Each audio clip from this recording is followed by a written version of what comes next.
Hello, everybody, and welcome to our February episode of Voices of WIA, brought to you by Women in Apologetics. Listen, if you are somebody who has a heart for the next generation, maybe you're a mom who's raising kids and you are just bound and determined to make sure your kids get a faith in Jesus that outlasts the statistics. Or maybe you're a grandmother or a Sunday school teacher or even a classroom teacher, and you have a heart for the next generation to make sure that they can navigate their way through these crazy days and have a lifelong faith in Christ, then man, you're going to love the show tonight. In fact, raise your hand, put your hand up in the chat and let us know that you're here, because this show is just for you. You already know that WIA exists to educate, equip, and encourage women to defend their faith in Christ with confidence and grace. That's always the first line of defense. We love teaching you apologetics and worldview so that you can teach your kids. But the next best thing is when a ministry exists, either through summer camp or a conference or a special program, to take apologetics and worldview education straight to your kids. And that's what we have for you tonight. That is definitely the next best thing. And so we are so glad that you are here with us tonight. Let us know that you're watching by saying hello to our fabulous moderators in the chat. They do such a good job making sure that your questions and comments get to us. So let us know your name and maybe even where you're from, where you're watching from.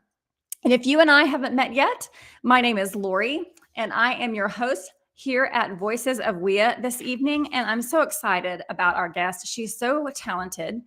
She's so much fun. She talks a lot about homeschooling and all things about faith development and parenting.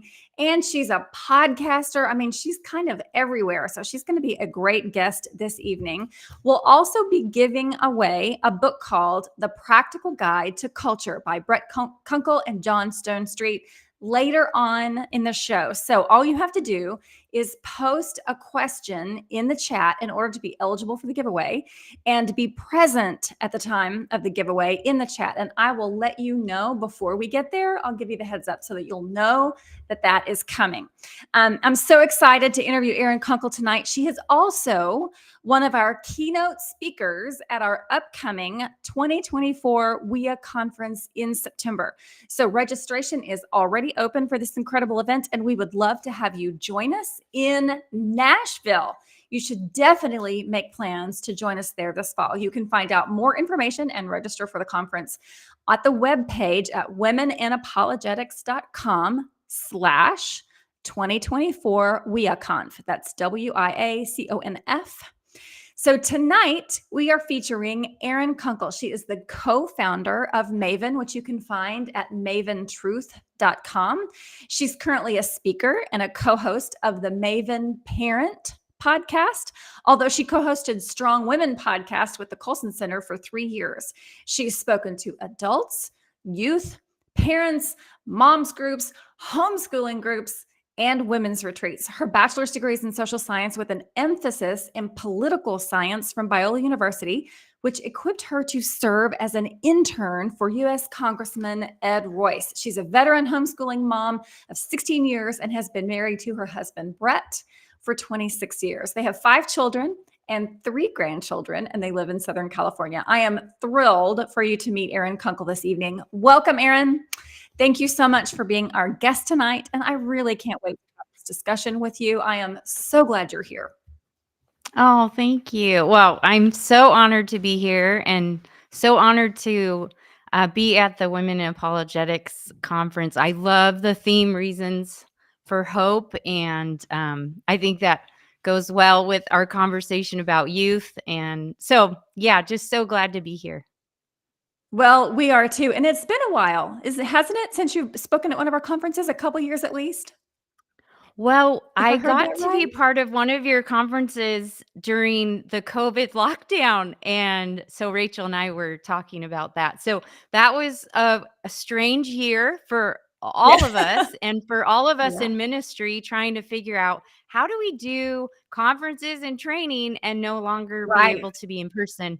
So that was a strange year, but you guys pulled it off. At Maven, we pulled off some things too. And yeah, so that was the last time I got to be with you all. So this time being in person is much, much better. Looking forward. Absolutely. Yeah. We are too. Absolutely. So let's just kick things off this evening. Just to kind of, in case there's somebody who hasn't heard your podcasts or didn't hear you speak at our conference a couple years ago, just tell us a little bit about yourself and how you became interested in apologetics and worldview. And we'll just get started there. Well, okay. So I grew up in a Christian home, raised by two wonderful Christian people, my parents, and actually my dad graduated from Talbot Seminary, which is the graduate school Biola where I ended up going. At his graduation, my mom was pregnant with me. So he was a pastor when I was little and left the ministry, became a marriage and family therapist. But anyway, grew up in a home that was a Christian home, but I was not a Christian. I was not a follower of Christ. I didn't really see what Christianity had to do with kind of the rest of my life, Monday through Saturday. I went to church without complaining on Sunday, but I just didn't see what Christianity really had to do with, real life and all the things that I cared about, like school and friends and sports and all of that. And so by the time I was in high school, I was really starting to rebel against my parents and still going to church. If you would have asked 16-year-old Erin, are you a Christian? I would have said, of course, duh. But I was not. I was not in any way following Christ and had a steady boyfriend all through high school. Well, fast forward to my senior year, a few months before graduation, I found out I was pregnant. And so all of my plans of going to college, I was in Southern California planning to go to Baylor University in Texas. All of that came crashing down. And I had a friend whose little church here in Anaheim, California, had a teen mom program. And he put me in touch with her, and she walked with me through how to find a pregnancy center to get a test and really find out for sure. She helped me to think through how to tell my parents. That was a really hard thing to walk through. I knew my parents were going to be so disappointed. And anyway, so I ended up attending this church. I got saved at this church. I now had the eyes to see and the ears to hear the message of the gospel for the first time. And so I got saved at that little church, had my daughter the next year, and was going to community college. And then when my daughter was about to turn 1, I transferred to Biola because now I was a Christian and I wanted to know what I didn't know.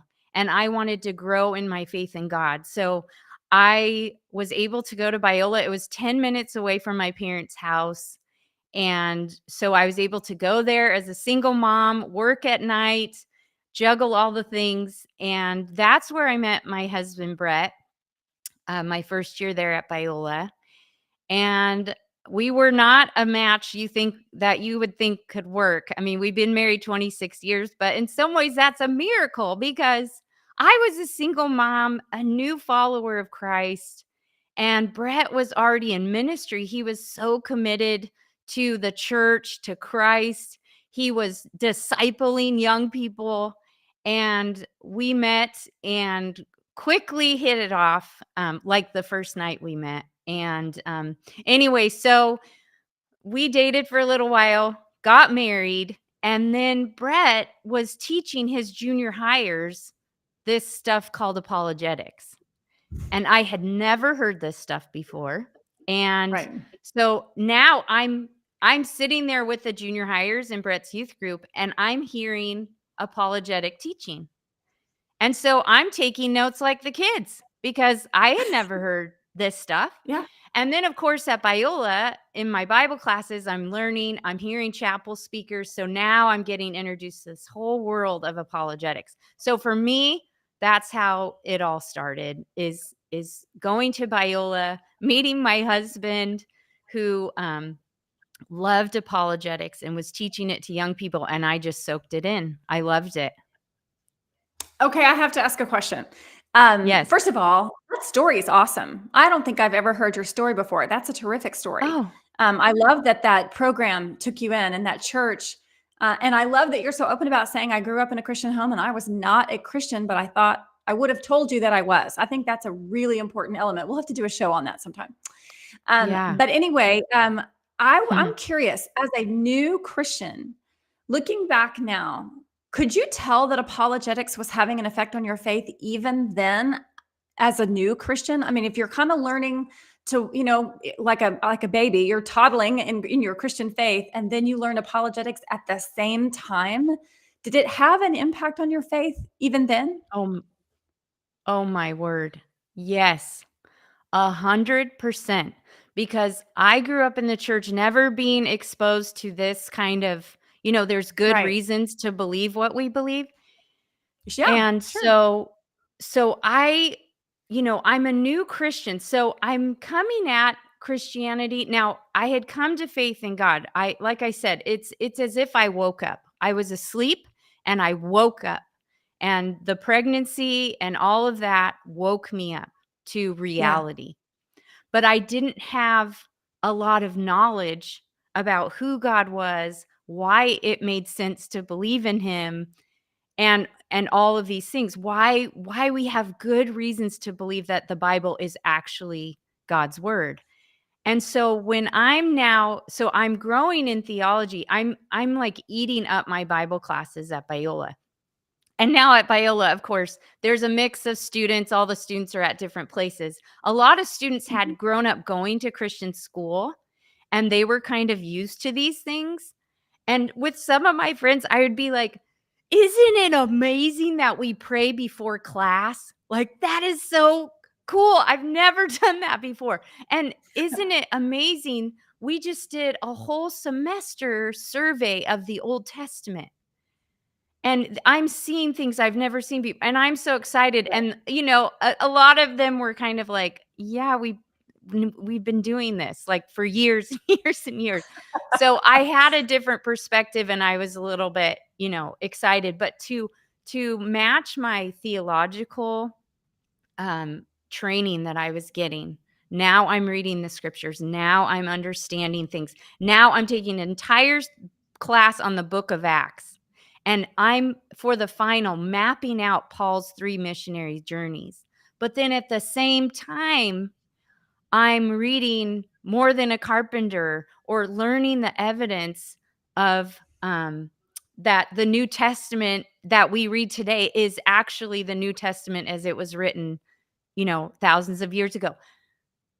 This is just, it is giving me such a foundation that, I mean, in some ways you're like, how did I never see this stuff before? But in the same Right. time, it was life altering. And for me, of course, marrying a youth pastor and then kind of being thrust in ministry, that like 2-for-1 deal that churches get with the youth pastor and his wife or whatever.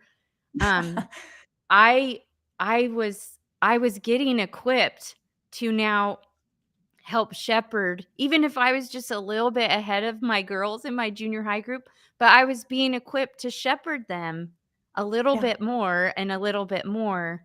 And of course, shepherd my daughter, who I'm, a new mom. I turned 18 the month before I had her. So new Christian, young mom. But this is what, for me, just it gave me a grounding and a foundation that was just, I don't know. It changed my life. It changed my Yeah. life.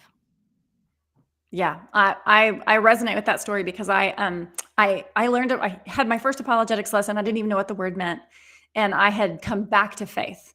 And I was Mhm. doing the same thing. I was digging in the Bible. I had done that before, but I'd never really read it. I mean, I never really dug for answers before. I read it because I was supposed to read it. And then I stumbled into this class that my preacher was teaching. And oh my goodness, I could tell looking back, it just leapfrogged my growth because the Mhm. the the answers are so good. Anyway, that's a different story. But anyway, okay, since we're talking about student apologetics tonight, we really need to talk about MAVEN. So tell us, for those of us who don't know, what is MAVEN exactly, and what is your role in it? Well, my husband and I started Maven 6 years ago, and, as I say, he was a youth pastor when we first got married, so Mhm. years Yeah. we were in youth ministry together, so we have always had a heart for youth. Brett, um, just was kind of trained in growing up in the church, and then kind of you now turn back and serve, and so he was really mentored that way, by Mhm. his youth pastor to do that, and then I come on the scene and I realized, oh, junior high and high school is where I really took a turn, away from Oh, Christianity, away from my parents. And so that gave me a heart for young people because I saw how important that stage of life really is. So I love doing youth ministry with him. Well, then when Brett decided to do a master's in philosophy at Talbot, we were in Colorado doing youth ministry. We moved back to California for him to do his degree. And then he, instead of finding a job as a youth pastor, he came on at Stand to Reason as their student mm, impact mhm. director. And so our family life really changed because although we stayed, of course, involved in our local church and we were serving and doing things, our ministry together was different because now Brett was traveling and speaking for Stand to Reason. And then I'm at home, we're having more kids. And so those years were kind of different. Well, fast forward 6 years ago, again, just our heart for young people. But now we really want to not just equip young people, now that we've been parents for a long time and youth pastors and know so many teachers and people who are in all kinds of different ministry to young people, we realize we really want to focus our efforts on young people and on the people who are discipling the young people. And so at Maven, we say our mission is for students to know truth, pursue goodness, and create beauty, all for the cause of Christ. And because we want to help young people to do that, we want to also help equip the people who are equipping young people to do that. And so that's kind of what Maven does. We're youth focused ministry, but half of what we do is directly with students, but the other half is with the people who are in the day-to-day lives of students, pouring into them and helping them to really navigate the culture, this time and place that we're in, and Yeah. train young people to follow Christ in this crazy time we live in.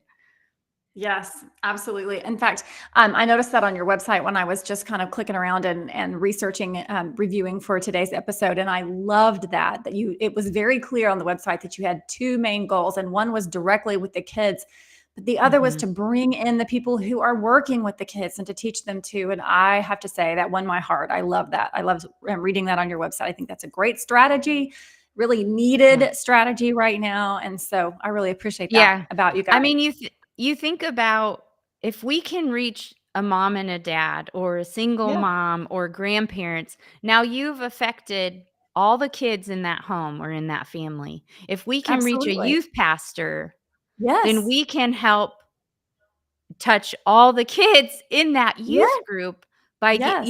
and so you can see how not only do we who have kids and are in kids lives need we need help, but also the Yeah. ministry impact can just increase because you're affecting more and more kids by getting at these gatekeepers, as we call them, um, Yeah. showing them the importance of apologetics and Christian worldview training, and how vital that is to the discipleship of young people. Absolutely. I mean, I'm sitting here thinking what that would have meant to me in my youth group, if my small group leader, or when I got older, I have a friend who literally shepherded a group of girls from the time they were in 7th grade all the way through college. I mean, what a huge Oh, help that would have been to her too. That group managed to stay together for a really long time. So yeah, that's I love that you amazing. guys make that a twofold kind of approach to Mhm. ministering to students. So, in all these years that you've been doing all this good work with Maven, what are the most significant lessons do you think that you have learned about reaching specifically the next generation for Christ? Oh man. Well, I could say a lot. I mean, I've learned so much in ministry with my own kids, in ministry in my own local church, and then in ministry with my husband at Maven and our amazing staff at Maven.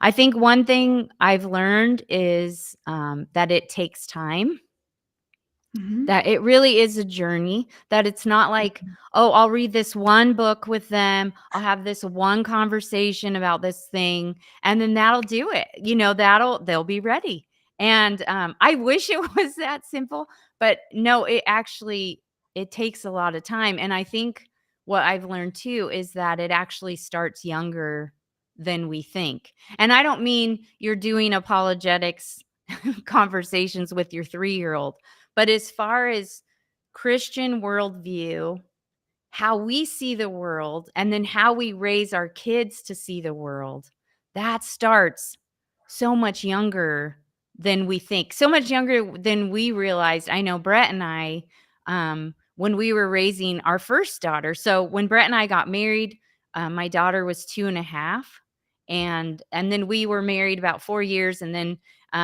added more kids, having 5 in total. But we were young, and things like education and all these areas of life, I hadn't really done careful thinking about, and how Mhm. the Christian world view has things to say about all those things. So I think the fact that the training actually becomes or starts when they're younger, and it's connected with things like discipline and how we discipline our toddlers at home, and this topic of education, how we think about it as Christians, how we teach our kids about what education is, how we raise our kids to see the scriptures. And is it something we really just do on Sunday, or does the Bible actually play a role in our daily lives?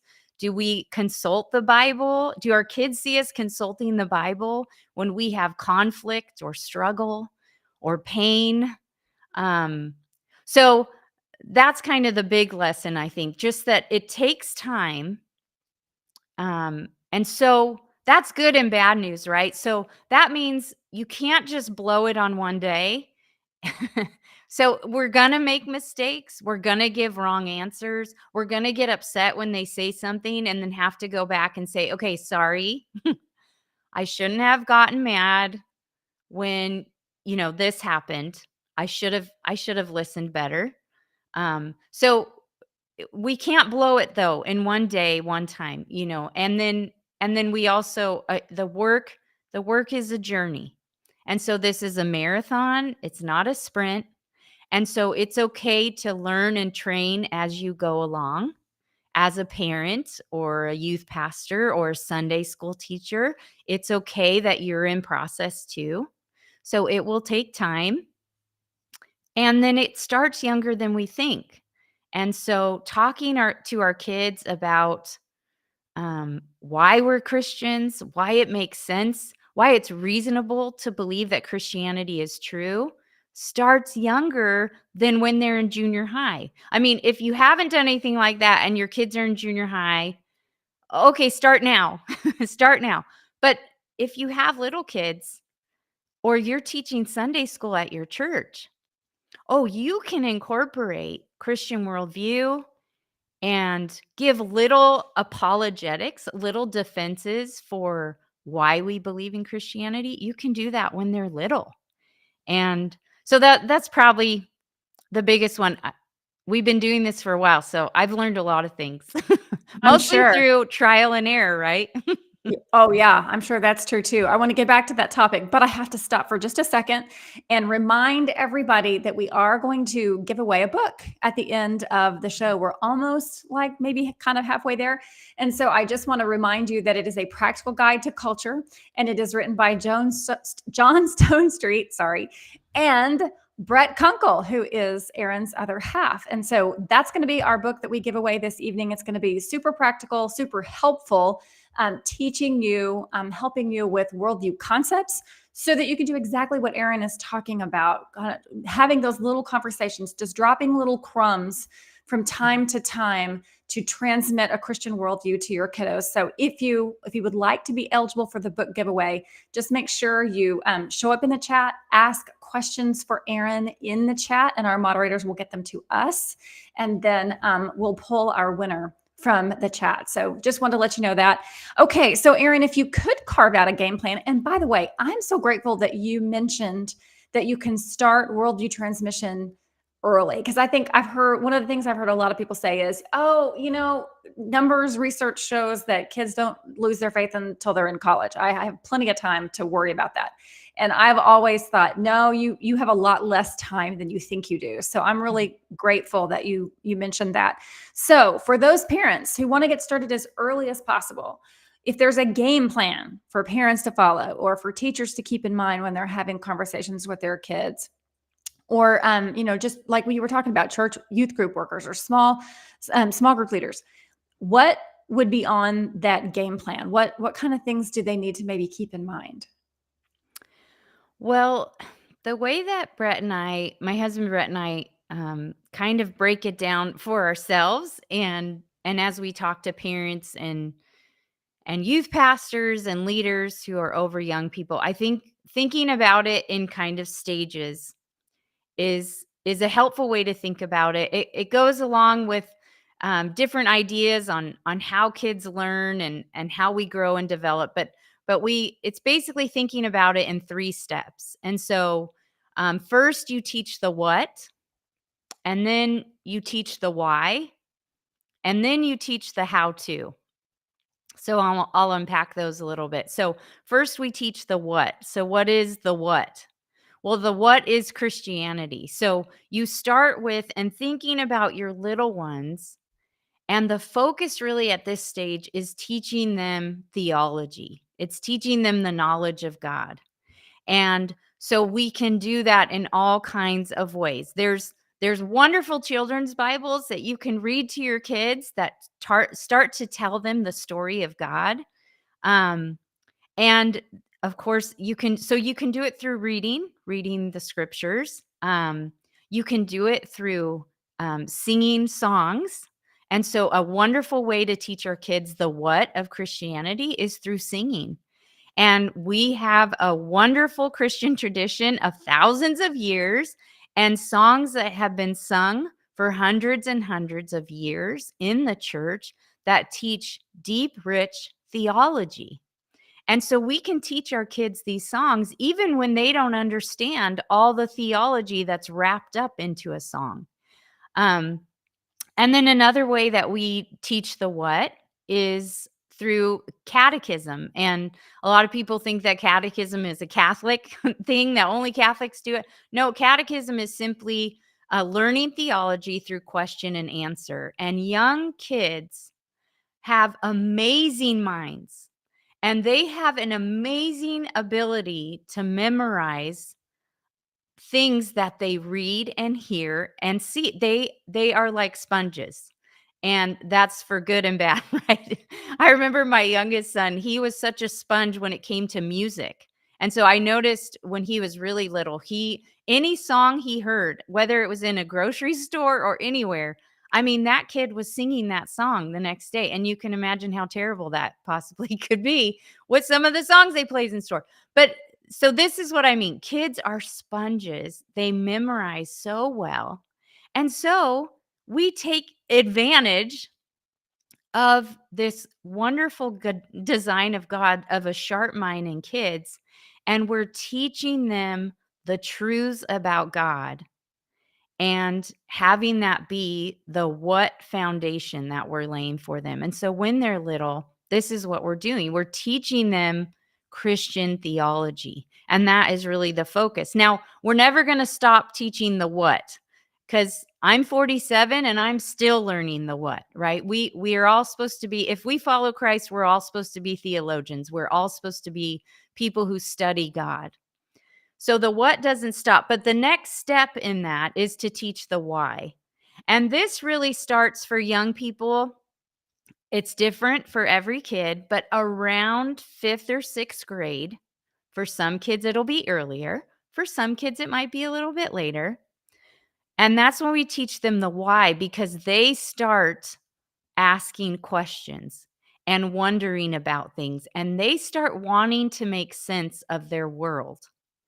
And so that's when we start to teach them the why we believe that God exists, why we believe that the scriptures is actually God's holy word, that there are supernatural fingerprints all over this book. And so we start to teach them some of those reasons. We start to teach them that other people, you know how other people believe different things? Well, this is what they believe, and this is what Christians believe. And we think that we actually have more evidence to think that the Christian worldview is true rather than Islam or Mormonism. And so we start to teach them the why behind the what. And then the last step is teaching the how to. And again, the what and the why don't stop. These are just going to be, you know, what should be a part of the regular rhythm of a Christian's life.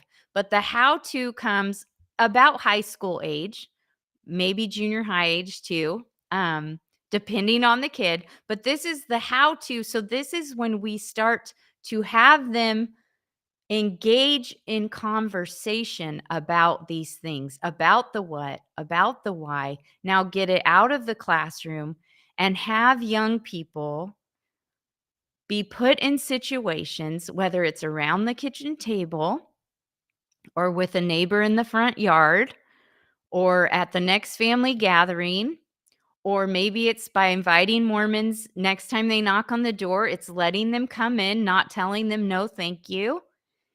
And letting our young people start to ask questions and listen and hear from people who don't believe what we believe, and have them practice sharing the gospel with non-believers. So it's basically, I mean, we talk about it at MAVEN as getting kids off the bench and into the game. And so, so we do this at MAVEN with young people. This is really the heart of what we do with young people at MAVEN, and that's getting them into the game of Christianity. The Christian life is an exciting life, and we want young people to be a part of it. Yeah, I agree. Not only is it exciting, it's very fulfilling, and there's so much to it. I mean, every time right now I'm in a Bible reading app with some girlfriends, and every morning as we're sharing insights on the scriptures, somebody will say, you know, I've read that scripture 1,000 times maybe in my life, but there's something new, something that I picked up today because maybe I was reading more slowly, or maybe because it was being read to me, but I picked up something and I never thought about that before, and the light bulbs went on. And I find that one of the most enjoyable things about being a Christian is that Mm. because the word of God is living and active, it never gets stale, really. Yeah. It never stops being effective and efficient at what it does. And it's so nice to see that there's layers and layers and layers of growth if we will just continue to pursue it. And Mhm. each layer is more profound and more personal and more meaningful as you go. So I agree. I think it's wonderful to get them off the couch and into the game, and to kind of recruit them into kingdom advancement causes, and have them think of themselves as important and meaningful and contributors to the Mhm. kingdom as well, instead of just, you know, consumers of Yeah. church culture and that kind Yeah, of thing. because if Christianity is true, and I think it is, and I think we have good reason to believe it is, but if Christianity is true, then we have the hope and the good news that so many people around us are desperate for. Right. And so the Christian life is anything but boring and stale and mundane. The real Christian life is exciting. And I Yeah. mean, we are in God's army. We are in the battle with him. He allows us to participate in the Yes. winning of souls. And if young people don't see and experience this when they're young as like, oh, this is a normal part of the Christian life, then we're doing them a disservice, really, because that's not, the Christian life isn't just about being in the four walls of the church. Right. But it is about being in in the four walls. It is about being in Sure. community, but it's not just that. And so, yeah, I mean, we have found in our work with Maven that a lot of times when we take young people out to do what I'm talking about, um, for some of them, this is the first time they have ever talked to someone who's not a Christian about spiritual things. This is the Wow. first time in their life that they have ever presented the gospel to someone who didn't know it.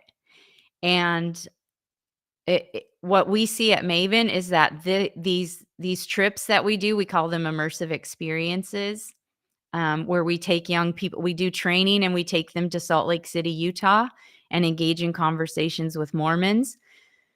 We have an apologetic trip where we do training on truth, and then we go to college towns. Basically, we used to go to UC Berkeley, so it was our Berkeley trip. But after COVID, things got a little crazy in Berkeley, so we've now spread out across the country. And turns out you can find atheists and people who believe all kinds of things on college campuses everywhere. And so now we do our apologetics trip in a couple different places around the country. But what we find is after young people have had this training, and then they go on this trip and have, for the first time often, these conversations with people who don't believe what they believe, and they get to share the gospel. These are life-changing trips for students.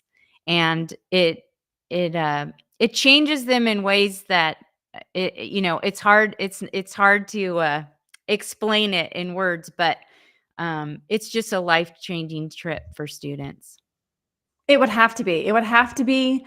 I think it would be so courage building, such an encouraging kind of trip to kind of see, oh my gosh, these concepts work. The stuff that I'm learning is not just stuff my pastor is spouting from the pulpit because he doesn't have anything else to do on Sunday. These are actually true things, and when I understand how to communicate them effectively, people listen and hear. And so I would think it would be such an interesting and I don't want to use the word safe necessarily, but a protected environment where you have backup, you have resources, you have people who can kind of help you if you get stuck. Because I think a lot of people, I'm sure it's true with kids too, because it seems to be true with adults. A lot of people don't engage in those conversations because they're scared to death they're going to get asked a question they don't know the answer to, and so they don't bother to bring up this subject. And so I would think it would be very refreshing and assuring that this thing we have given our lives to is not really a thing. It's a person, and it's a real person. And we can rest on that. I would think. Yeah. Do you find when you're talking with young people that there are a lot of people, probably, I'm guessing, you can correct me if I'm wrong, Christians as well as non-Christians, who often hold ideas without knowing why they hold them? Do you see that very often? Okay, so this is one of the funnest parts of the immersive experience trips that we do with students. And what Brett and I have experienced with our own kids, with having non-believers in our home, Mormon missionaries in our home, Jehovah's Witnesses in our home, is that oftentimes what students find when they get into these conversations and just start to ask some basic questions Mhm. is that oftentimes people don't have good reasons for the beliefs that they have. Now, sometimes Christians don't have good reasons. Like me, before I became a Christian, if I would have been Sure. challenged on the Christian faith, Sure. I would have just crumbled. I would have had nothing to say. And so Christians can fit that description too, can't we? But what students find on these trips when they go out, and so we have these surveys they do, for example, on the college campus that will help them. It's just some basic questions they'll ask people that they meet. And so what they find is when they start asking people just kind of the why behind the beliefs they have. Oh, okay, you don't believe in God. Why is that? And just dig a little bit. They find that people don't typically have really good reasons for that. And it always surprises the students. Always.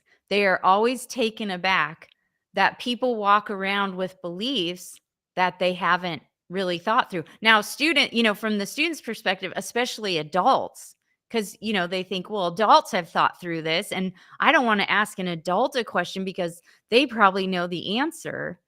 And so that is for sure one of the things that really encourages the students not only to have answers for themselves, because they don't want to be like that. They're like, I don't want to, I mean, I say that I believe in the Trinity and the Mormons don't. But do I have any Bible verses that explain why I think God's a Trinity? And if I don't, that's kind of lame because the Mormons know a lot of Bible verses. And I'm saying I believe something different. Do I have any evidence to point to why that is? And so it's kind of a twofold wonderful thing that happens is that in one way it encourages them, like, hey, I don't have to be intimidated to ask people questions and to have conversations. And like you brought up, it's like the worst thing we think is saying, oh, I don't know. That's not the Right. worst thing you could say. The worst thing you could say maybe is something false. And so I think saying I don't know is a fine answer, especially if you don't know. But so with students, it encourages them because a lot of people don't know why they believe what they believe. And then it encourages in them to not be that way, that they really do need to know the why behind the what if they haven't learned it. Yes, absolutely. And I think when you, at least it has been this way for me, when I recognize that I don't know the answer to a question that I probably should know the answer to. So I get hungry to answer that question. I read a book Mhm. or I read the scripture or whatever it is, I figure it out. And then that gets me hungry. What else is there that I don't know the answer to that I'm not aware I don't know the answer to? Because, most of us, we fall into the rut. We go to Sunday school, we go to Wednesday night youth group or what have you when we're growing up, and we sit and we listen and we participate, but we don't necessarily connect the dots. And sometimes we've Mhm. heard a phrase over and over and over and over so many times, we're convinced it's true, but we don't go any deeper than that. We don't ask the questions about not only why is this true, why is this important, why is this something that my pastor speaks on every so often, why do I need to know Mhm. this? And so once you kind of realize that you have absorbed a lot without really connecting the dots, it makes you hungry to connect the dots. At least Mhm. it's been that way for me. I Yeah. like for the dots to be connected.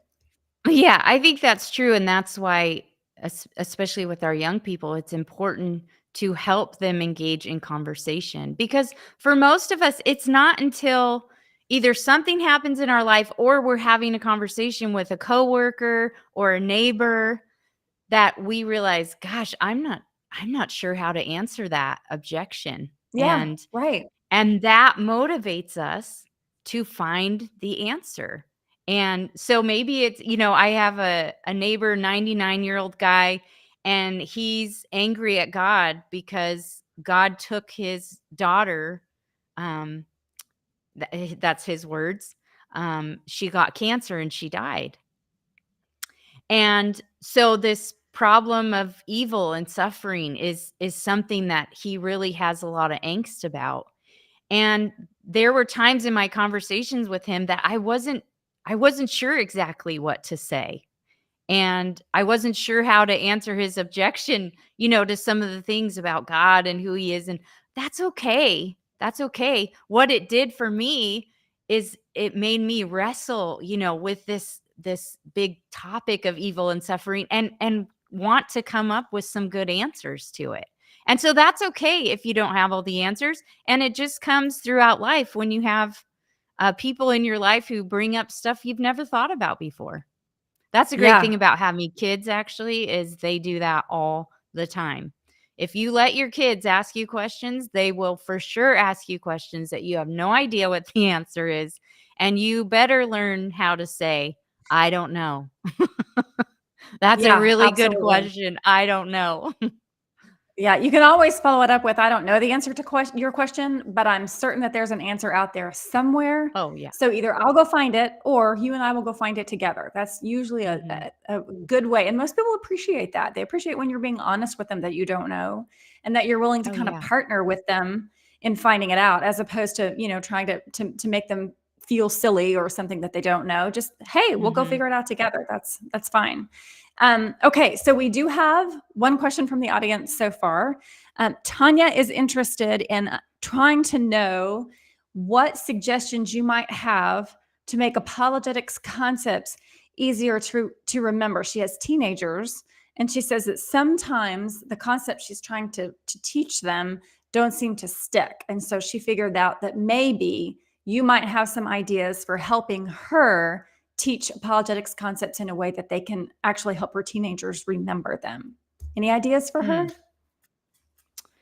Gosh, that's a good question to help them remember. Well, I think so I'm thinking about, so right now at I, we still, 3 of our kids are adults, grown, out of the house. We still have 2 at home, a 16-year-old and a 12-year-old. And so on Thursdays, I teach at a co-op that we do, all of us with my kids. And I'm teaching the junior high and high schoolers logic and apologetics. And so my strategy with the students and with my own kids is, I think, to show them where these ideas come up in culture and real life. And that helps them attach it to, oh, this is actually important to know. And so last year we were talking a lot about cancel culture in apologetics class. And so we were talking about different issues in the culture. And so what I constantly was trying to do was connect them to these ideas we were talking about in class to reality. So I would bring up something that I saw on Twitter, or I would show them a clip from TikTok or Instagram, and then we would unpack those ideas, or I'd have them read an article or something. And so I'm showing them these ideas are not just like, they don't matter. It's just like a classroom thing. You're just Yeah. learning something to pass a class, or at home it's like, okay, mom, I'll learn this thing, but it really doesn't have anything to do with my life. Um, and so I think it's connecting with them, the ideas with reality, with the reality that they're experiencing and seeing all around them. So right now in the apologetics class, I'm doing a world religion series. And so we're in Hinduism. And so today we were talking about karma. And so I brought up the Taylor Swift song about karma. Why? Because all the kids in my class know who Taylor Swift is. They probably Yeah. all listen to her. And so I'm connecting Hinduism, these ideas that come from that religion, to something they hear all the time. And that's a Taylor Yeah. Swift song. Um, We've studied Mormonism, we studied Jehovah's Witness. So I bring people in the class who believe these things so that my students see, oh, these aren't just ideas. These are not just like hypothetical things we're talking about. People Yeah. really believe this stuff. And like one thing I said to my students, at these Sweet 2 missionary girls came to our class, and we had been learning about Mormonism, but nothing lit a fire in my students like having the sweet little missionary girls there asking questions. And afterwards, one of the classes afterwards, I said to the kids, now, if Christianity is true and if Mormonism is false, then that means these girls believe false things. They think that they're going to earn their way to God. And the truth is, they can't earn their way. And their faith and hope is all in their good works. Mhm. And so one day, they won't get to be with God because they don't know who Jesus is. And these are real people. This matters. If Christianity's true, it matters. And so I Mhm. think helping students, kids in our own home, students in our church, to hold on to these things we're trying to teach them by showing them how it fits with real life. Like I said, I grew up in the church, but I did not see what Christianity had to say Right. about any part of my life at all. And so we have to show young people, oh, Christianity sheds light on every area of life, Mhm. on school, on finances, on marriage, on gender and sexuality. It it it makes the whole world come to light, the Christian worldview, and it helps us to make sense of what we're seeing. Um, I read last year with them Greg Kokel's book, The Story of Reality, and I just love that book because that's what it is. It's showing students the Christian worldview sheds light on every area of life. Yes, it does. And I love that story too of talking with the Mormon missionary girls, because not only does it affect their eternal life, but literally every aspect of their daily life is built on Mormon theology. And if it's Oh yeah. false, that means everything about their life is false. And so Mhm. that's such a good strategy. It's such a good strategy to help people recognize that people everywhere are living according to some worldview, even if they don't know it. They're living Mhm. according to some worldview. And so if Christianity is true, then we are rescuing them from deception and from error and from wasted time and wasted purpose. And when they finally realize, like you said, Christianity sheds a lot light on all areas of life, then they'll be able to see, that Christianity is relevant to everything, really, not just Mhm. eternal life, which obviously it is, but to this life as well. Okay, we Mhm. have another question from Juan. And he wants to know, because apologetics is such a big and broad field, and we know that it is, do you focus on just one area? And then if so, what helps you decide maybe which area to focus on? Ooh, good question. Well, I think if it's your kids, like if you're a dad or a mom, um, I think no, I mean that you're in the best position for discipleship, right? Because we know our kids so well.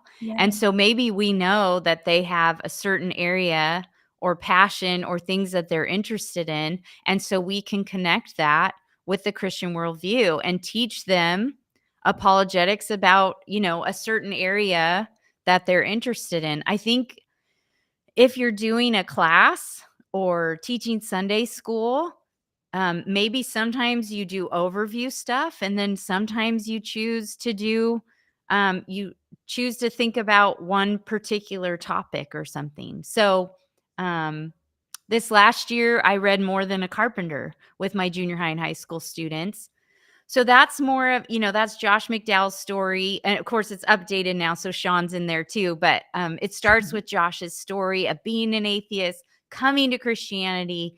And then it makes the case for Jesus being who he said he Mhm. was. And so that semester of that year, we really focused on the claims of Jesus, the fact that he claimed to be God, and so what are we going to do with that, kind of thing. So, and then, like I said, the year before we did kind of cultural stuff and cancel culture and how Christian beliefs are now what you get canceled and ostracized for. Yeah. And so that was more culture topics and things like that we were talking about. So if it's your own kids, it's awesome because you can pick a topic maybe that they're struggling with or interested in and be like, let's dive into that. Or like we mentioned earlier, if they have a question and you're like, I don't know the answer to that, you can Yeah. say, oh, let's read this book about it and we'll study it together. I mean, Yeah. that is just the best way to do it. I had a friend who a couple years ago at her church, they didn't have a youth pastor. So she was like, "Oh, I'll help." And, just an awesome mom.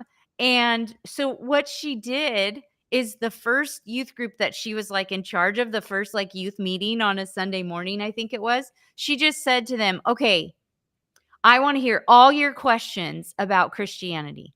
Like every question you have about God and the Bible, everything, gender, anything that you can think about. What are your questions? I want to hear them."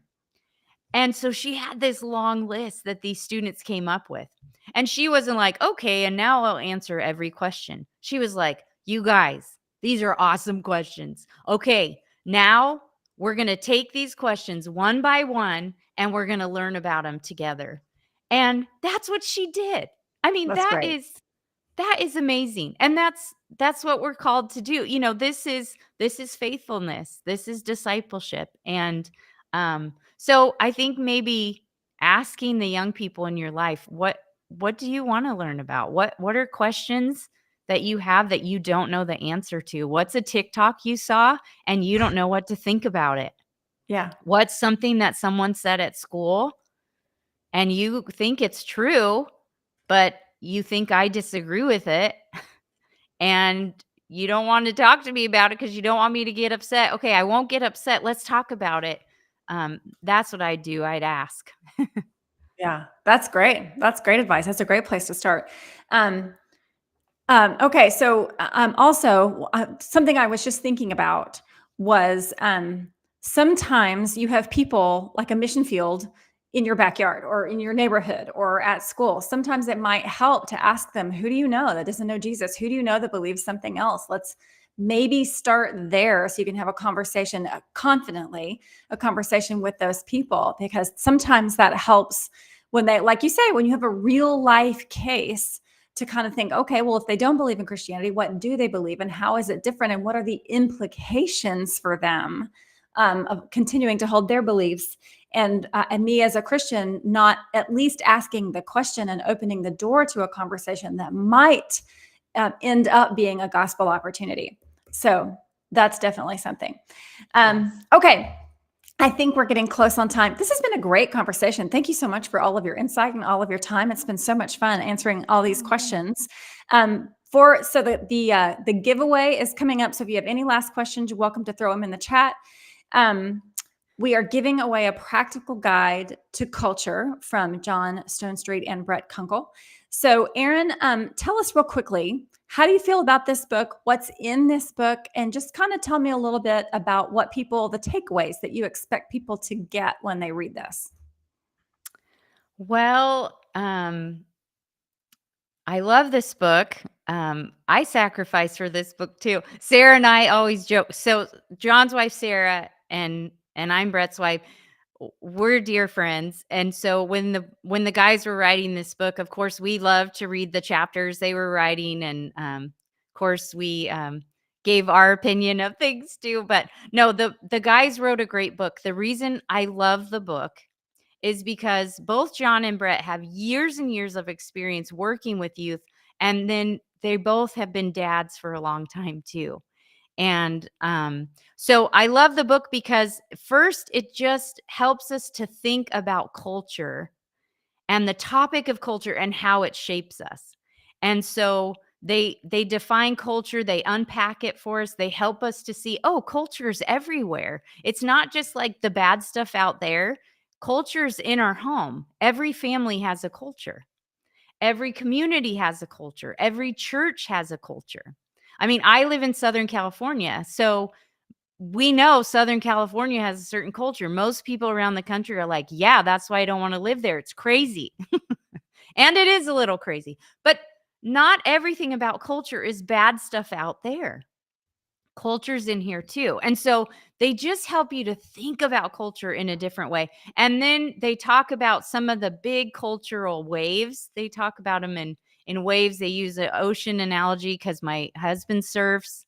All my kids surf. We live in Southern California. So he used this analogy of surfing. But so they talk about some of the big cultural waves, But then they talk about real specific issues that we have to tackle with our kids and how to do that, how to have good conversations with them. And then I love the ending, because the ending of the topics and all the conversation, you feel like, oh no, is this just the worst time to live ever?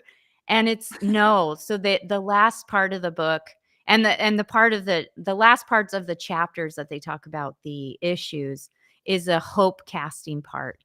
And Christians are not people that should live without hope. We have the hope. We know the end of the story.